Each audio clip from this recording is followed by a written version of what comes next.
we will not let Communist Party of China define who we are. In what may become the world's most dangerous flashpoint, a small island democracy stands defiant against the world's largest totalitarian power. China's cognitive warfare, psychological warfare, political warfare, legal warfare, these are tactics to intimidate, to threaten. A country the size of Maryland, Taiwan produces over 90% of the world's most advanced semiconductors.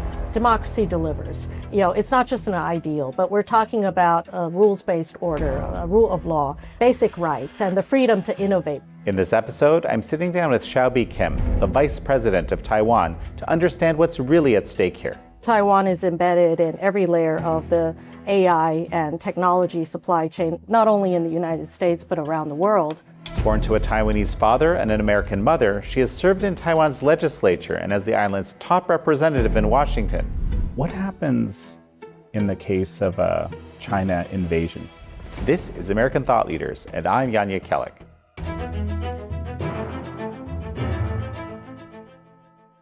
Vice President Xiaobi Kim, such a pleasure to have you on American Thought Leaders. Yes, well, welcome to Taiwan, and it's a pleasure to talk with you.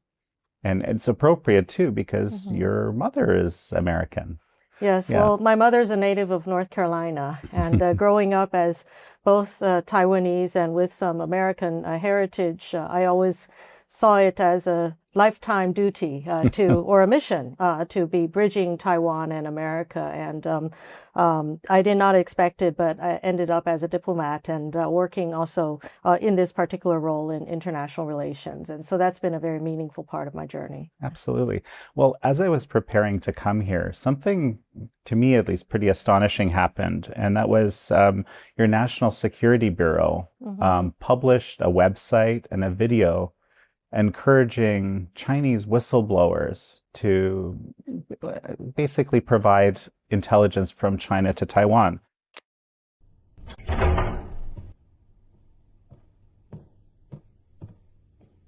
唉，又有人被带走了。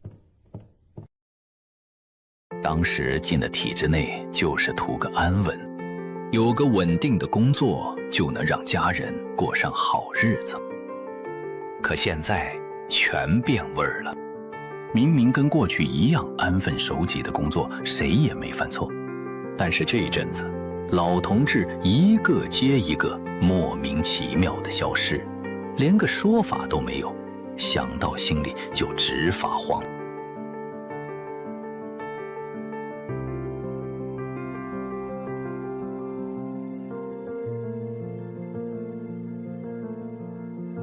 现在是时候做出改变了。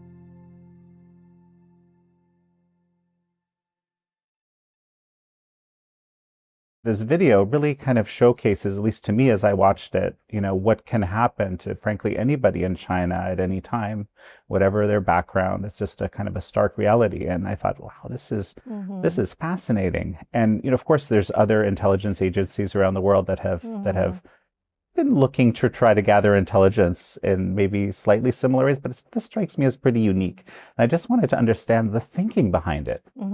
Well, I generally don't talk about our intel operations, but I think, you know, the broader context of that is that, you know, we've noticed some disappearances in China, including Taiwanese business people, and also some of our religious leaders who have been practicing in China. And so these disappearances, these, you know, suppression and the deprivation of basic rights has become increasingly a issue not only for Chinese citizens, but for other travelers visiting China. So I think this is a broader context that reminds us how important the rule of law and how important the due process of law and the basic rights that sustain our society's functioning are so important to us.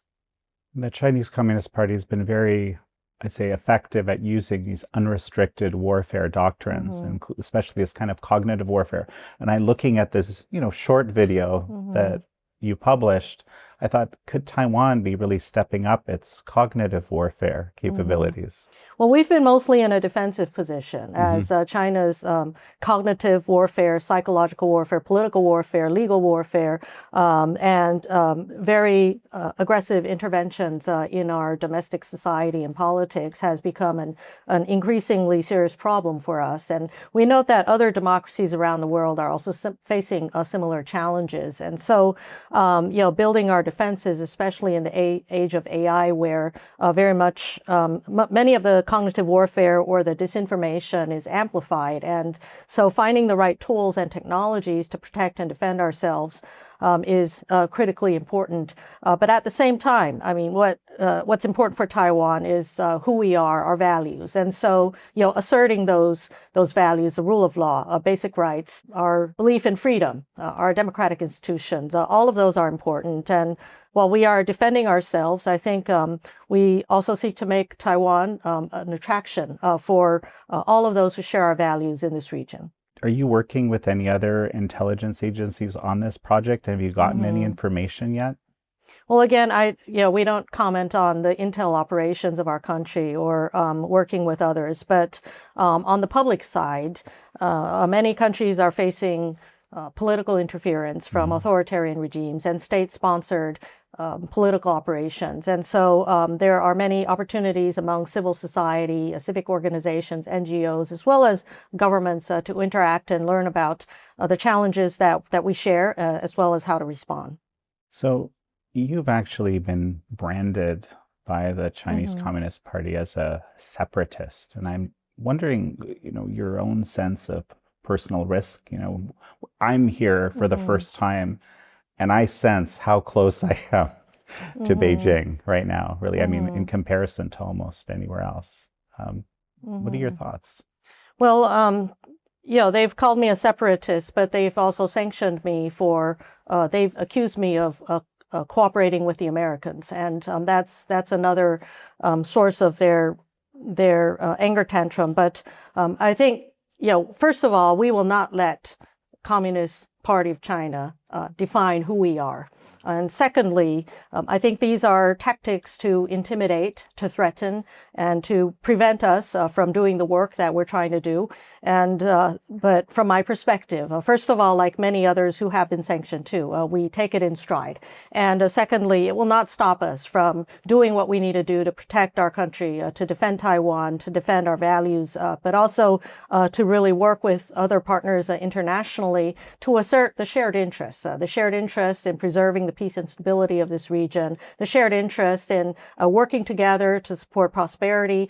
And again, many others, and the list is growing, but I don't have any personal business in China. So again, many of us also take this in stride. So on this point of defense, there's been a lot of discussion in the U.S. The thing that often is discussed in the U.S. around the Taiwan relationship is the arms sales and the funding of those arms sales. And there's sort of this push from the current administration to get various countries to take on more of that aspect. And frankly, from the legislative yuan, the funding package for defense seemed to be underwhelming. How do you read that? How are Americans or even other nations supposed to read that? Well, I think it's reasonable to expect countries to invest in their own defenses, to shoulder those responsibilities. While the United States, as a global superpower, has carried that or shouldered that burden for decades, but it's about defending ourselves. And so ultimately, we are committed to also investing in defending ourselves. And that's why President Lai has announced not only in our regular budget, and we've seen incremental increases over the years, but also we've presented a special budget or a supplementary budget that aims at reaching 5% of our GDP in defense spending by 2030. Of course, increases in defense budget require our legislative support, and we are a country with transparency, accountability, and within this process, we have managed to pass part of that defense budget, and that's important. And we will continue to communicate with the different parties in Taiwan, especially the opposition parties, as well as our society, on the importance in continuing to put our money where our mouth is, and that is in defending our country's security, in defending what's so cherished by our people. And number 5 in economic freedom, looking at the Heritage Foundation rankings, which is pretty significant, I would say. Yes, well, we appreciate that Heritage Foundation, as well as others, have consistently seen Taiwan as a bastion of economic freedom. And that freedom has also enabled the people of Taiwan, through their hard work, diligence, and innovation, to build a very robust economy, one that has over the last year grown by over 8%, and the first quarter of this year over 14%. Of course, this growth is in part spurred by or supported by the growing demand for AI and other key technologies around the world. But I think the people of Taiwan feel strongly that we have to continue to invest in our economic growth, but at the same time, the rule of law and the economic freedom that's been so critical to a sustainable and long-term economy where all of the people here are stakeholders has also been part of that process. Taiwan is the hub for the vast, vast, vast majority of the highest tech chip manufacturing. Actually, there's 2 plants that you're building in Arizona. I remember I passed them not too long ago driving by. They're kind of being spun up over there. So you are branching out with that. What happens in the case of a China invasion? Because this is another thing that we hear a lot about outside, that the Chinese Communist Party has this interest. Of course, it's in the rhetoric of the People's Liberation Army, the PLA. It's sort of something that's expected to happen from their perspective. How do you, what would happen to all of that manufacturing and that prowess and how do you keep it from, basically for that intellectual property from being lost? Well, first of all, everything we're doing today in strengthening Taiwan is to prevent an invasion, to prevent that scenario from happening. So building our strength, and we also share the belief that peace has to be sustained through strength, and that's from the painful lessons of history. And so by preventing any kinetic scenario from happening, I think the peace of Taiwan, the security and stability of this region can also be maintained, and thus the global prosperity that is ignited by the critical role that Taiwan plays in global technology supply chains. Essentially, Taiwan is embedded in every layer of the AI and technology supply chain, not only in the United States, but around the world. And one reality is that there is an overwhelming global demand for more. And so Taiwanese companies like TSMC, our chip companies, are expanding their global presence to meet that growing global demand. And they have considered the United States, and specifically Arizona, as a destination for rapid expansion. And that has worked in the form of the largest ever foreign greenfield investments in the United States. So we are not only partnering with the United States in technology and advancing AI and advancing technology, but we are partnering, but we're also building in America. And that's an important effort. And I think that will further deepen our partnership in so many ways.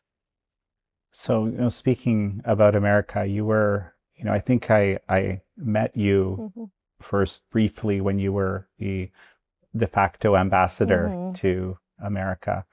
And I didn't know at that time that you would become the vice president. I didn't know either. Yeah. And you've been described as this cat warrior. I think it's even on the official site, the cat warrior diplomacy. What is it that other countries can learn from cat warrior diplomacy when it comes to doing diplomatic relations with the United States? There's a lot of interest in this. Yes, well, the concept of cat warrior was an idea I assigned to myself in response to dealing with the wolf warriors of the PRC.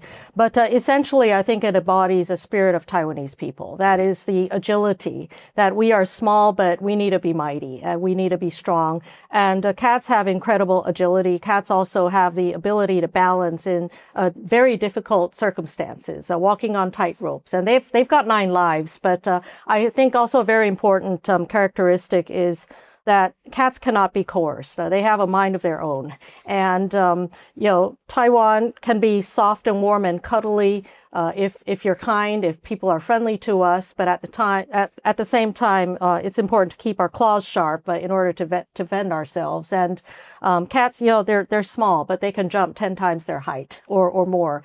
And I think, all of these characteristics, the agility, the spirit of having a mind of our own, is part of the Taiwanese characteristic.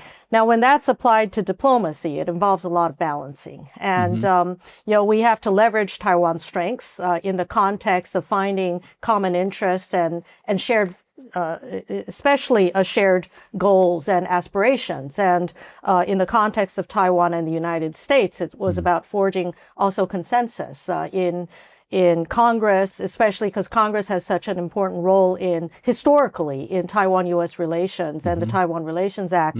And, we were pleased to see that across the board, across the political spectrum, there was tremendous agreement in the need to partner with Taiwan, to deepen that relationship, to support Taiwan. And, again, the spirit of the need to balance, across partisan lines, the need to balance, to find that commonality of interests, the need to leverage our strengths, to be force multipliers to each other in diplomacy. I think that's where the attraction is. And that's where Taiwan and the U.S. are so much stronger together. Yeah, so talking about congressional support, and of course there's this, you've become the 4th largest trading partner, which again I think is, for a country 23 million people, that's pretty impressive. How would you describe this? So what is it that Taiwan ultimately would like to see from America, and what doesn't it need to see from America?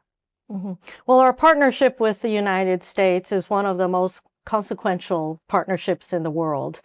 It is unique. Although we do not have formal diplomatic relations, it is a uniquely strong partnership that, again, is supported in a bipartisan way by Congress, and it has survived generations, but also successive administrations. It's not only survived, but it's strengthened year by year.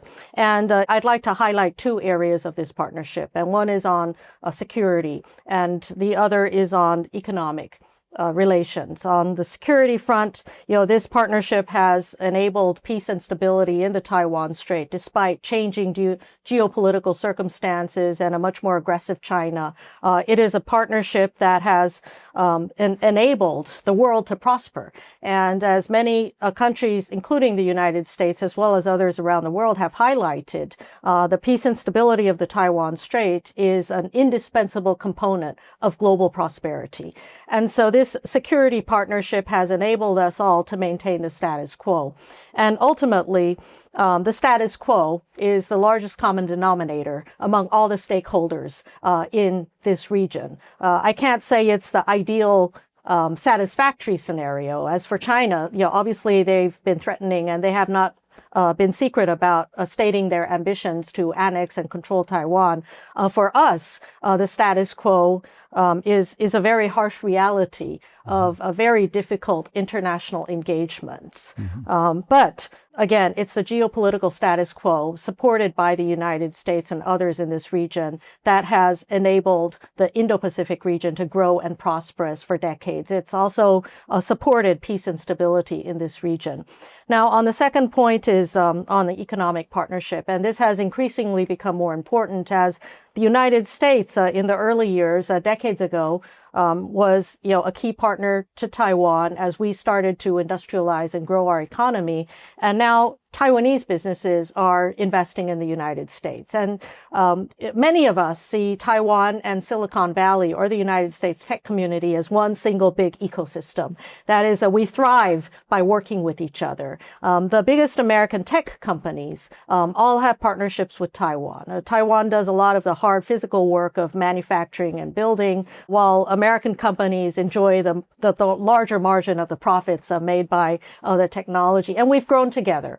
And now, of course, Taiwanese companies are taking that building spirit and also rooting that in the United States. And again, I think we are force multipliers on the economic side.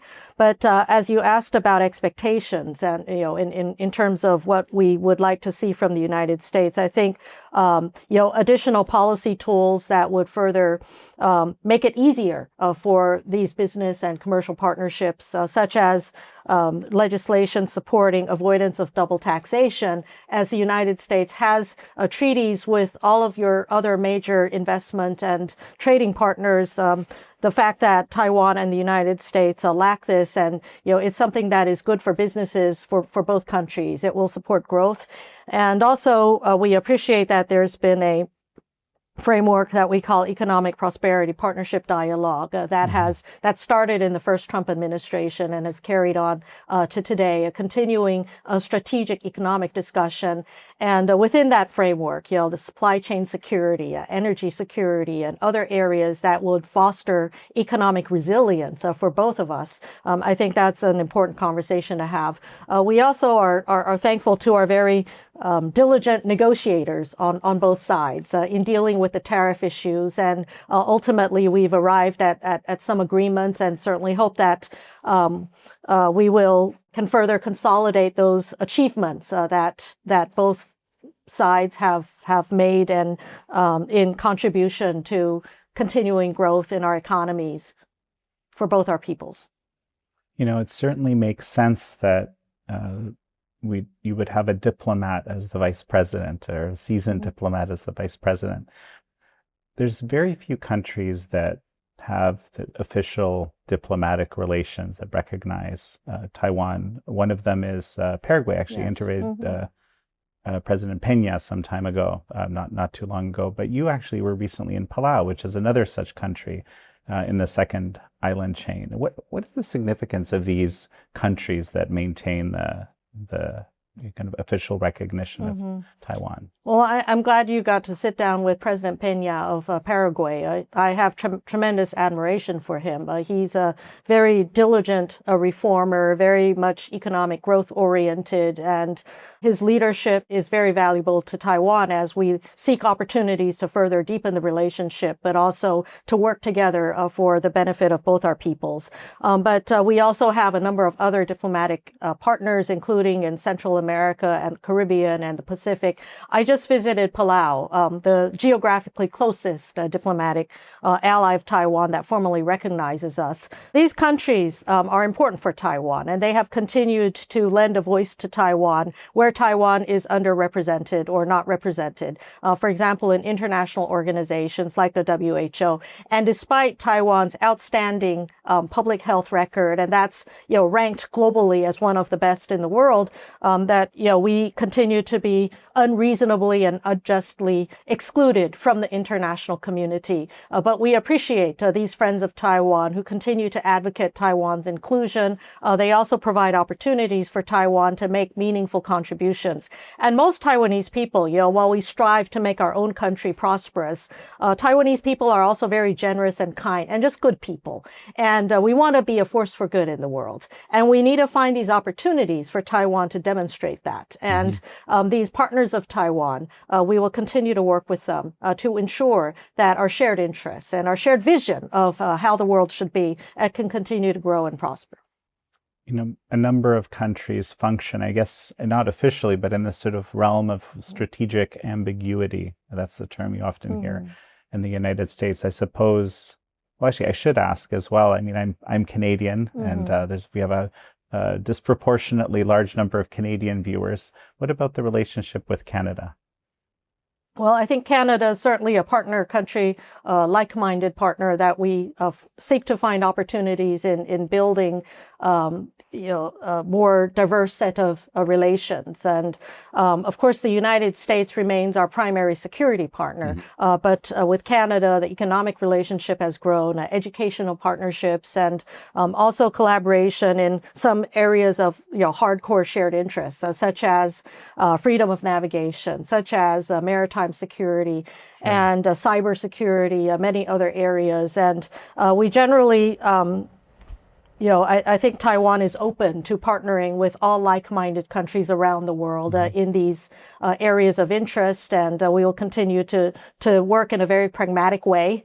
And we do occasionally find constraints and restrictions imposed by Chinese coercion when we try to build these partnerships. But we also appreciate, and we don't take for granted, countries that are able to resist that coercion, to resist the pressures by the PRC to isolate and subjugate Taiwan. And we will continue to be open again to building new relationships and new partnerships around the world, including with Canada. There was just, with Canada, there's just notably, there was a lot of criticism of Canada and kind of building, this recently sort of going against previous policy, the kind of a strategic partnership, if you will, I think it's the official terminology, with the Chinese Communist Party. So it's just sort of a surprise probably to everybody. Yeah, most countries in the world have some degree of economic entanglement or engagement with the PRC. And since the end of the Cold War, many countries had a hope and expectation that by engaging with the PRC, it would also prompt not only economic liberalization, but perhaps political liberalization. We've seen tremendous economic growth, but we have not seen the kind of political openness or progress that many had expected. And instead, we've seen in some areas the reverse. And so I think that's a reality that most of us have to take into consideration as we find the most appropriate ways of dealing with the PRC. One data point, which I think is really kind of under talked about, which is that you have 3 times greater GDP per capita here in Taiwan than China. And, that's pretty significant given how China is sold as this, incredible success story. I think, what are your thoughts about that? Yes, well, China has certainly grown significantly since their reform and opening process on the economic side in the 1990s. But at the same time, we have a strong belief that democracy delivers. It's not just an ideal, but we're talking about a rules-based order, a rule of law, basic rights, and the freedom to innovate, the freedom to be creative. And that's what really fosters economic growth. And the Heritage Foundation's ranking on Taiwan's economic freedom, I think that's very important. And so we want to continue to ensure that our political system delivers. And I think it will, and it has been, an area of competition, of course. The PRC continues to champion their form of socialism and communism, while in Taiwan, we stand with our belief that economic freedom, market economics, in addition to the political freedoms that are so important to our society, are really what delivers to the needs of the people. So, and as you're saying this, I'm thinking of this term, whole of society resilience. This is something that I associate with Taiwan. Can you just expand on that a little more, what that means? Yes, well, this is an important initiative of President Lai in his administration, or in our administration. And essentially, it's a belief that Taiwan's defense and resilience depends on not only military and military security. While we are investing heavily in bolstering Taiwan's defense on the military side, at the same time, we see security as a whole of society effort. And that involves, for example, cybersecurity, the protection of our critical infrastructure, and many around the world have also experienced, for example, compromises or disruptions in undersea cables or in energy supplies, cyber attacks in critical infrastructure and financial institutions. We also believe resilience is in a society able to recover quickly after all kinds of shocks and disruptions to our daily lives. Taiwan is we have a lot of experience in dealing with earthquakes and typhoons that have very serious impact on our society. But I think by building resilience, we can quickly recover and ensure that the cohesion of society is sustainable over the long run. So this kind of whole of society resilience concept, which in addition to the cyber critical infrastructure and all those areas also involves, for example, telecommunications resilience, and stockpiling and, critical supply chain protection, everything that our society from the private sector can also contribute to helping each other through hard times. I think this has been demonstrated in Taiwan. We are increasingly a stronger and resilient society as a result. Probably a lot to be learned from that for not just Taiwan, but many countries is what I'm thinking. But let's look ahead towards 2030. So what kind of Taiwan do you envision? Where do your dreams lie here? Yes, well, 2030 is not really far out, but I think what everyone's trying to achieve here in Taiwan is a Taiwan that is peaceful, that is stable, that is democratic and strong, and where the people have greater confidence in our own country and in the role that Taiwan could play in the world. We certainly strive to ensure that Taiwan is more connected globally, and that would bring about greater prosperity for our people, but also enable Taiwan to contribute more in a global context. And from a geographic perspective, we might be a small country, but the people of Taiwan strive to be a great country when it comes to contributing to technology progress, when it comes to contributing to humanity, when it comes to contributing to a more peaceful and stable region. Essentially, we are stabilizers. We are peace builders. We are freedom-loving people, just like many of your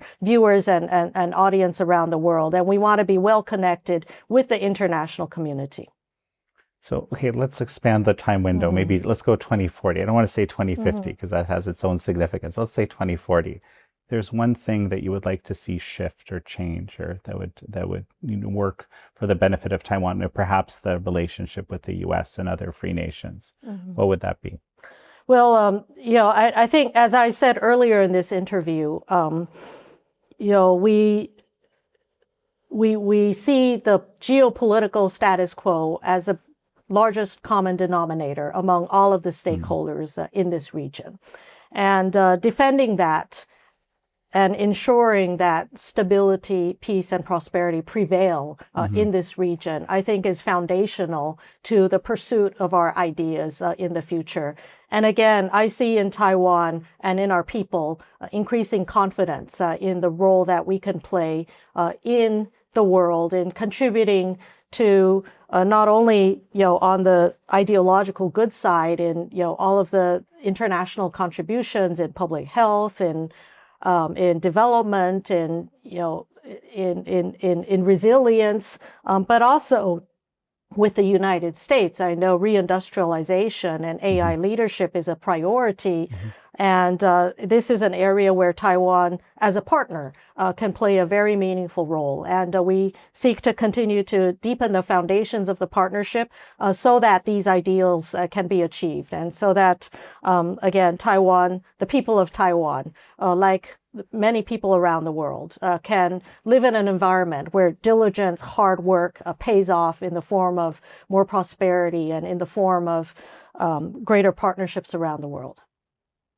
Well, Vice President Xiaobi Kim, it's such a pleasure to have had you on. Well, thank you for this opportunity.